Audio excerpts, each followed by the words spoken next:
কিয়ামতের দিন তো আপনার আমাদের নবী আপনার নবী মুহাম্মদুর রাসূলুল্লাহ মাকামে মাহমুদ পাবে, বসবে তো না, 3 জায়গায় দৌড়াইতে থাকবে আর বলতে থাকবে উম্মতি উম্মতি। কিন্তু ওলামা বলুক, কোন এক নবী কোন এক রসুল কিয়ামতের দিন নাফসি ছাড়া মার কথা বলবে, এমনকি বোনের কথা আর বাবার কথা বলবে? কেউ তো না, সবাই তো বলবে নফসি নফসি, আমাকে বাঁচান। আপনার আমার নবী তো কিয়ামতের দিন ছুটবে আর দৌড়াবে আর বলবে উম্মতি উম্মতি উম্মতি। বিদায় আসেন আসেন আসেন আসেন, ফিরে আসেন। ওটাও চোখের পানি ঝরায় আমাদেরকে দিয়া গেছেন। চোখের পানি যদি না জড়াইতেন, কিতাবে এটাই পাওয়া যায়। জিবরিল জিজ্ঞাসা করছে, আল্লাহ জানে, কিন্তু এত লম্বা কান্না কেন? বলছে উম্মতের জন্য। বলছে খুশি হবেন বললে? আল্লাহ বইলা পাঠাইছে। বলে কি বইলা পাঠাইছে বলো না দেখি। তো বলছে ইন্নাল্লাহ ইয়াকবিলু তাওবাতা আবদি হাত্তা ইউগারগির, আপনার উম্মতের তওবা কণ্ঠনালীতে রু আসার পূর্ব মুহূর্ত পর্যন্ত আল্লাহ কবুল করবেন। বইলা পাঠাইছেন তো কান্নার ভিতরে হাইসা দিয়া বলছেন ইদানিয়া জিবরিল, তাইলে আমার উম্মত বেঁচে যাবে। মুজদালিফার মাঠে যে আরাফায় সারা দিন কাঁদছেন, ওলামা বলুক না মুজদালিফায় বিদায় হজের সারা রাত্র কাঁদছেন। সুবে সাদেকের সময় কান্নার ভিতরে হাইসা দিছেন। সাহাবা জিজ্ঞাসা করছেন হাসেন কেন? বলছে আমার সমস্ত দোয়া আল্লাহ কবুল করছে। এইটা চাই না শয়তান তার নিজের মাথার উপরে মাটি মারতেছে, আর ওর অবস্থা নাচার অবস্থা দেখা আমি হাসি ধরে রাখতে পারি না, এই জন্য হাসা দিছি। আপনার রবি কদমে কদমে আপনার জন্য চোখের পানি ঝরায়। যুবক পায়ে হাত দিয়া বলি জিন্দগির উপরে লানত, তুমি কালকে হাউসে কাউসারে কি করে দাঁড়াবা? তোমার বাহাদুরির উৎস কি? কে দিছে তোমাকে যৌবন? আরে বলো না। রূপসীকে রূপ কে দিছে? পুরুষকে পুরুষত্ব কে দিছে? নারীকে নারীত্ব কে দিছে? যার কাছে যা আছে এটা কে দিছে? সব আল্লাহ দিছে। কি করে মুখ দেখাবা? আসো চলো আজকে আমরা তওবা করি। করবেন? মনের থিকা না ঠোঁটের থিকা? কে কে করবেন দেখি? তাইলে আল্লাহকে বলে দেন, আল্লাহ অতীত থেকে তওবা করলাম, আপনি আমাদের তওবা কবুল করেন, আমাদের গুনাহ খাতা মাফ করে দেন। নামান নামান নামান। আদম আলাইহিস সালামের কথা মনে উঠলো, গুনাহ মাফ। এই জন্যই তো আদম আলাইহিস সালাম বলেন উম্মতে মুহাম্মদীর সাথে আল্লাহ ভালোবাসা আমার চেয়েও কোটি গুণ বেশি, আমার চেয়েও কোটি গুণ বেশি। প্রমাণ, একটা ভুল করতে দেরি জান্নাতটা আউট করতে দেরি করে নেয়। উম্মতে মুহাম্মদী সারাদিন গুনাহ করবে, রাত্রে আল্লাহ এদের দুনিয়ার ছাদে আইসা ডাইকা ডাইকা গুনাহ মাফ করবে আর জান্নাত উঠে দিবে। এখন যেরকম আমরা তওবা করলাম, এখন কিন্তু আল্লাহ ডাকতেছে, কে হাত উঠাবি আমি মাফ করব, গুনাহ মাফ। দ্বিতীয়, চলেন আজকের থেকে অঙ্গীকার করি মসজিদ ঘুরা দিব। পারবেন? পাক্কা? আর কোনোদিন নামাজ ছাড়বো না? পাক্কা? নামান বেশি করতে হবে না এই উম্মতে। আরেকটা কাজ করেন, আরেকটা কাজ, হক্কানি আলেম ওলামা আল্লাহওয়ালাদের সাথে থাকেন। কি সাথে থাকবেন তো? মনে হয় সাত বোঝেন নাই, আগে গ্রামার বোঝেন, আগেও না পিছেও না, আগেও না পিছেও না। তৃতীয়, আবার এটা বললেন না হুজুর তো আমার সাথেই ঘুরে, এটাও নাই। তিনোটাই কিন্তু 2 নম্বর। 1 নম্বর গ্রামার হইল আমি আলেম ওলামার সাথে আছি, আমি আলেম ওলামা। চতুর্থ, একটা পায়ে হাত দিয়া বলি, কোনো দিন কোনো আলেম ওলামার উপরে আঙ্গুল উঠায় না। কইবেন মাইরা হওয়া লাইতাছি আঙ্গুল উঠাইলে কি বা, ঠিক না? কি মনে হয় বোঝেন নাই? হ্যাঁ, ছুরি দিয়া জবা করে মেরা লাইতেছি আঙ্গুল উঠাইলে কি হইব, ঠিক না? কালকে বুঝবেন আঙ্গুল উঠাইলে কি হয়। এইখানে দেখানো যাবে না, ওইখানে দেখানো যাবে। আপনি যেদিকে যাবেন ওদিকে প্রজেক্টর আপনার সাথে সাথে যাবে, আর আপনি দেখবেন খালি আঙ্গুল দেখাইতেছে। আপনি যে আঙ্গুল উঠাইছেন, এইবার মনে করেন আলেমরে পিটাইলে কি হবে, আপনার জব করলে কি হবে, গালি দিলে কি হবে, শুধু আঙ্গুল উঠাইলেই যথেষ্ট। শুনাই দিই আপনারে, মনটা ঠান্ডা হোক, ঠিক না? এই উম্মতকে ডাইরেক্ট আল্লাহ জাহান্নামে পাঠাবে না। যেরকম পুলিশ ডাইরেক্ট জেলে পাঠাইতে পারে না, যত বড় আসামি হোক ডাইরেক্ট দৈরা নিয়ে জেলখানায় পারে, জেলে পাঠায় কোর্টে, কোর্ট তারপরে জেলে পাঠায়, ঠিক না? রিমান্ডে পাঠাক আর জেলে পাঠাক, এটা কোর্টের দায়িত্ব। এই উম্মতকে আল্লাহ ডাইরেক্ট জাহান্নামে পাঠাবে না, এক জায়গায় জমা করবে, যেইখান দিয়া আলেম হাফেজরা জান্নাতে যাবে। যখন আলেম হাফেজরা জান্নাতে যেতে থাকবে, আল্লাহ সবগুলাকে বলবে গেল কিন্তু দর।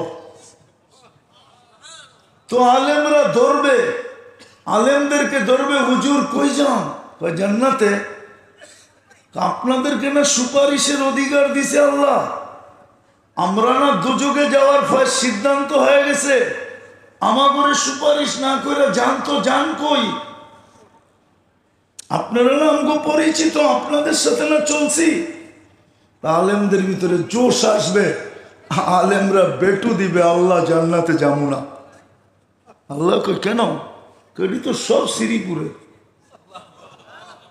এটি তো সব পরিচিত, কমনে যাবো? দিলে যাবো, নাইলে যাবোই না। এক এক আলেম 400 জন নেওয়া যাবে, এক এক হাফেজ 10 জন নেওয়া যাবে। আমি হিসাব করে দেখছি আমাদের দেশে আমাদের কোটা পুরা হবে না।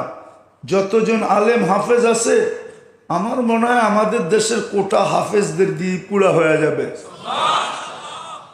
তারপরে আলেমদের যে কোটা থেকে যাবে, এটা আমগো ডাইনে বামের তো আইনা পুরা করতে হইব। ডাইন বাম বোঝেন, বিভিন্ন দেশের থেকে আইনা পুরা করতে হইব। আল্লাহ এত হাফেজ বাংলাদেশে দিছে, কিন্তু মধ্যখানে একটা শর্ত আছে, আঙ্গুল উঠানো হইতে পারবেন না। আঙ্গুল উঠানো দেখলেই প্রজেক্টর আয়া দেখা দিব আঙ্গুল। গেলেন আপনি বাদ, আপনাকে জায়গা মতো চাইতেই হবে, কেন আপনি জানেন না কার উপরে আঙ্গুল উঠাইছেন। কোরআন পড়লে বসতেন, আওরাসনাল কিতাব আল্লাযীনা ইসতাফাইনা মিন ইবাদিনা। কাহিনী মনে হচ্ছে বইলা দিমু, লম্বা হবে না তো? হ্যাঁ, আমি আনতে পারি ওরে এখানে, কিন্তু খরচ হবে অনেক বেশি, একটু দূরে তো, একটু অনেক দূরে। মাদ্রাসার হেফজোখানায়, মক্তবার হেফজোখানায় প্রত্যেক মাদ্রাসায় খাদেম আছে। কি জিগান আছে কিনা? এনে আছে। হ্যাঁ, আবার খাদেমটা একটু সাদা সিধা রাখে, কিল্লিগা চালাক চুলাক রাখলে বেতন বেশি দিতে হইব। আবার এমনও হইতে পারে খাদেমে মোহতামে মিলেও টান দিতে পারে, এই জন্য একটু সাদা সিধা রাখে। কি মনে হয় বুঝেন না? সাদা সিধা, সহজ সরল। হেফজোখানার ছেলে, মক্তবের ছেলে একটু দুষ্ট প্রকৃতির হয়। তো এক মাদ্রাসায় ছিল এরকম, তো ছেলেরা ওরে ডাকতো গরু। কি ওর কাজ ছিল খানা আইনা এদেরকে পরিবেশন করা। একদিন বৃষ্টির দিন, খাওয়ান আনতে হইতো একটু দূরের থেকে। তো বৃষ্টির দিন ছেলেরা তো চিল্লাইতেছে, গরুটা কই গেল, খাওয়ার সময় হইলো, খিদায় গরুটা তো দেখি না। ও কিন্তু শুনতেছে, সইতে না পাইরা পরে খাওয়া হয়ে আছে। আবার সহজ সরল মানুষ যদি চেতে না, তাইলে কিন্তু খবর আছে, ঠিক না? চেতলেও কঠিন চেতা চেতে। তো খাওয়াই না নামায়া দিয়া ডাইরেক্ট মোহতারাম সাহেবের কাছে গেছে, পরিবেশন করবো তো দূরের কথা, রাইখা চলে গেছে। যা কয় চাকরি করবো না, ক্যা বা সব সময় গরু কয় সহ্য করি। এই বৃষ্টির মধ্যে পুরা মাদ্রাসাটা মাথায় উঠে হালাইছে, গরু কইতে কইতে আর কত সহ্য করবো। গেছে না রাত্র, গভীর রাত্রে মোহতামিম সাহেবের আইসা দরজায় কে জানি খটখটাইতেছে। উঠছে, খুলছে, দেখতে ওই খাদেম। বলছে, আরে তুই কি কর এত রাত্রে? আগে না দেখা চাকরি করতাম, এখন দেখা চাকরি করবো। তুই না গেলি গা, আর দেখা কি দেখা চাকরি করবি? কয়েকটু আগে ঘুমাইছিলাম, দেখলাম কিয়ামতের মাঠ হয়ে গেছে। পুলসেরাতের পারে চলে গেছিলাম, কিন্তু চিকন আর তীক্ষ্ণতা দেখা ভয় পাইতেছিলাম যে পাও রাখমু না রাখলেই পড়া যাবো কিনা। একটু পরে দেখলাম আমাদের হেফজোখানার ছেলেগুলা হইহুল্লা করতে করতে আসতেছে। বাচ্চা তো হইহুল্লাই করে, ঠিক না? করতে করতে আসতেছে। ওরা পুলসেরাতের পারে আসতে দেরি, পুলসেরাত হাইওয়ে সুপার হাইওয়ে হইতে দেরি হয় না। সত্য এটাই, সত্য এটাই, হাইওয়ে হয়ে যাবে। তো সবগুলো উঠছে পুলসেরাতে, আর বাচ্চা তো হইহুল্লা করতে করতে পাড়াইতেছে। একটা একটু পিছে পড়ে গেছে, কেউ ওরে দেখে নাই, পিছেরটায় ওরে দেখছে। পিছেরটা ডাক দিছে, ওই তোরা কই যাস?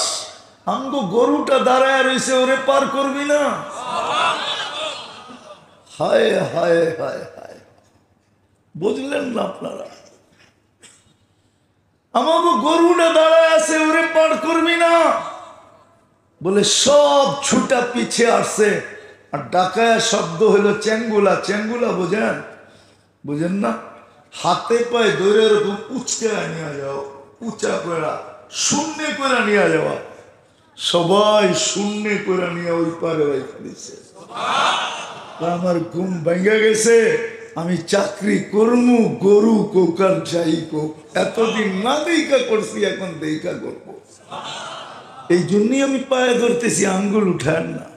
এইবার ভাবেন, আপনি যে আলেম ওলামাকে ঘুমের ভিতরে জব করেন আর রক্ত জোড়ান, আর নিজেকে সাফাই আজকে এইখানে গাইতে পারেন, কিন্তু ওইখানে গাইতে পারবেন না।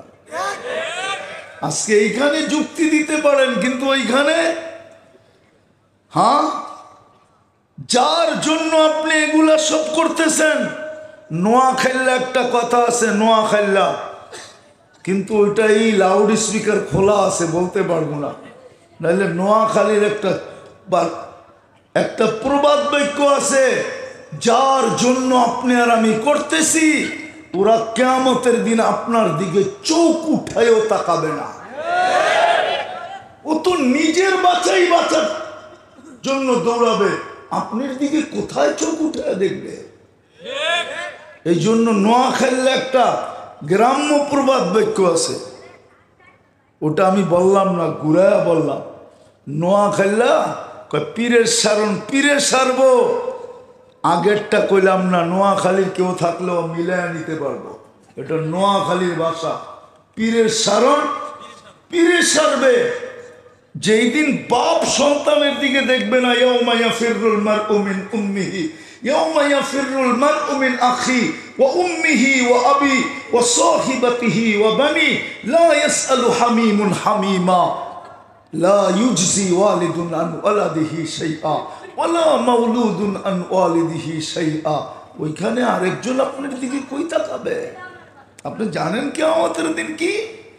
তাইলে আল্লাহর রসুল আম্মা জান আয়েশাকে কেন বলতো, আয়েশা আয়েশা? আপনি আয়েশা চিনেন কারে? কে বলে? কাকে চিনেন? তো না আয়েশাকে। আম্মা জান কে চিনেন? যার ঘটক স্বয়ং। এই শব্দটা শুভনীয় না, তারপরও বুঝানোর জন্য বলতেছি, যার ঘটক স্বয়ং আল্লাহ। কে? জিবরিল আলাইহিস সালাম নিয়ে আসছে পর্দার ভিতরে, চাদরের ভিতরে ল্যাপটা ছবি। আয়না বলছে খুলবো? কয় খোলেন। কয় কি কি খুলবেন? আপনার জন্য আল্লাহ পাত্রী পাঠাইছে, খুলবো? কয় খোলেন। আল্লাহ খোলার পরে আল্লাহ রসুল বলছে, ফাইদা আনতি ইয়া হুমায়রা, ও হুমায়রা বুলবুলি, তোর চেহারা ছিল, তোর ছবি ছিল, আল্লাহ পাঠাইছে। আপনি আম্মা জান চিনেন কাকে বলে? ওয়াজ মাহফিল সম্মেলন দেখা শানে সাহাবা তো হয় না, হইলেও শুনাইতাম আম্মা জানকে। আপনি আম্মা জানকে চিনেন না? ওই আম্মা জানকে বসায় বলতেছে, আয়েশা লা উগনি আনকি ইয়াউমাল কিয়ামাতি শাইআ। ওলামা আমার সাথে একমত হবে, দুনিয়ার থেকে সর্বশেষ আল্লাহর রসুলের মুখে এই দুনিয়ার যেই জিনিস সর্বশেষ গেছে ওটা কি জানেন? আম্মাজানের মুখের লালা। আম্মাজান মেসওয়াক চাবায়া দিয়েছিলেন, লালা যায় না মেসওয়াকের ভিতরে, ওটা দিয়ে আল্লাহ রসুল মেসওয়াক করছেন, তারপরে ওই দুনিয়ার কিছু হাত লাগায় দেখেন না। ওই আম্মা জানকে বলতেছে, লা উগনি আনকি ইয়াউমাল কিয়ামাতি শাইআ, আমি তোমার কিচ্ছু করার ক্ষমতা রাখি না। আপনি জব করেন, আলেম উলামারে টিটকারি করেন, হ্যাঁ আজকে গুমের মানুষকে জব করেন। আপনি ভাবতেছেন অমুকে আপনারে পার করায় লয়ে যাবে? হ্যাঁ, ভুল। আল্লাহ আমাদের সবাইকে বুঝার তৌফিক দান করেন। সর্বশেষ একটা কথা আপনাদেরকে বলবো, ফিলিস্তিনের জন্য আপনারা ব্যথিত না? ব্যথিত না? হ্যাঁ, কিন্তু এদের জন্য কি করেন? খালি দোয়া করেন, ঠিক না? হ্যাঁ, 2 রাকাত পড়া তো দেখেন না। সালাতুল হাজত পড়ার তো হুকুম ছিল, নাইলে 2 টাকা সৎকা করার হুকুম ছিল। 2 টাকা সৎকাও তো করি না, করেন? অথচ সৎকা ওই পাওয়ারফুল জিনিস যার চেয়ে কোনো পাওয়ারফুল আল্লাহ কোনো সৃষ্টিকে তৈরি করেন নাই। এই জন্য পাহাড় যখন বানাইছে, ফেরেশতারা জিজ্ঞাসা করছে এর চেয়ে শক্তিশালী? বলছে লোহা। বলছে এর চেয়ে শক্তিশালী আগুন, এর চেয়ে শক্তিশালী পানি, এর চেয়ে শক্তিশালী বাতাস, বলে এর চেয়ে শক্তিশালী সৎকা। এই জন্যই তো যুবকদের ডায়লগ আমার খুব ভাল লাগে, মারমু এইখানে, পড়বো ওইখানে। আমরা যদি ফিলিস্তিনের জন্য সৎকা দিতাম, হতে পারতো এই সৎকা ইসরায়েলের মাথার উপরে যে অ্যাটম বোম হয়ে পড়তো। দিবেন আজকের থেকে সৎকা? কে কে দিবেন দেখি? পাক্কা? সত্য? নামান নামান। যাত্রাটা যদি আমরা এখান থেকে বুখারীর দর্শের থেকে শুরু করি কেমন হয়? সবাই একমত? যাত্রা এখান থেকে শুরু করব? হ্যাঁ, তাহলে যাবে হাত দেন, হুজুর ছেলেদেরকে পাঠান। কেননা এটা ফিলিস্তিনে পাঠানো যাবে না, এটা এই মাদ্রাসাই ব্যবহার হবে, কিন্তু লাভ ওইটাই হবে যেটা ফিলিস্তিনে পাঠাইলে হইতো। এই জন্য যারা সৎকা দিবেন, স্টেজে যারা দিবেন তারা এখানে দেন। আর ছেলেরা কই? জলদি জলদি জলদি রুমাল নিয়া দাঁড়ায় যাক, হাতে হাতে নিয়ে আনেন, হাতে হাতে। আমি বুঝছি এরা শুধু চিৎকার